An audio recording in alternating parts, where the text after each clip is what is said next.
ওরে মা, খিদের জ্বালায় আর ভাল লাগছে না যে, কিছুই পাচ্ছি না খাওয়ার জন্য। আহা, কি খিদে! ও মা, এটা কি রে? ও মা, এটা কি এত বড় বিশাল! আরে, এ তো ম্যাঙ্গো! কত বড় ম্যাঙ্গো! ও বা, এটা খেলে তো আমার পেটটা ভরে যাবে।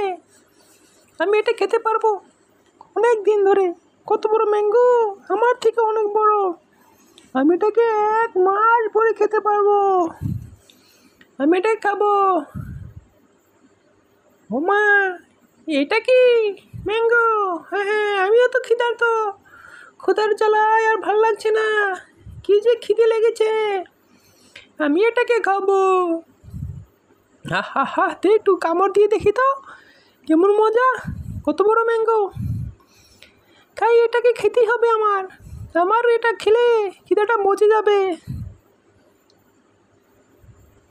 কি বলছিস বেটা হাদারাম? হ্যাঁ, তুই খাবি? এই ম্যাঙ্গোটা দেখেছি আমি প্রথম, তাই এই ম্যাঙ্গোটা আমি খাবো, তোকে খেতে দেবো না। এই ম্যাঙ্গো আমি দেখেছি, আমি খাবো। তুই এখান থেকে চলে যা, তারা হলে আমার থাবায় তুই মরবি। কিরে কিরে, হ্যাঁ হ্যাঁ হ্যাঁ, তোরা কী করছিস এখানে? কে নিয়ে ঝগড়া করছিস বোকারা? এত বড় আম, ভাগ করে খা। ভাগ করে খেলে তো তোদের দুজনের পেট ভরবেই, সাথে আমাকে দিলে আমারও পেট ভরবে। বোকারা শুধু শুধু ঝগড়া করছে, মারামারি করছে। আজ ভাগ করে খা, আজ আমরা সবাই ভাগ করে খাই। বন্ধুরা, তোমরা কি বলো? সবাই যদি আমরা ভাগ করে খাই, তাহলে তো আর মারামারি লাগবে না, আর আমরা তিনজনের পেট ভরবে।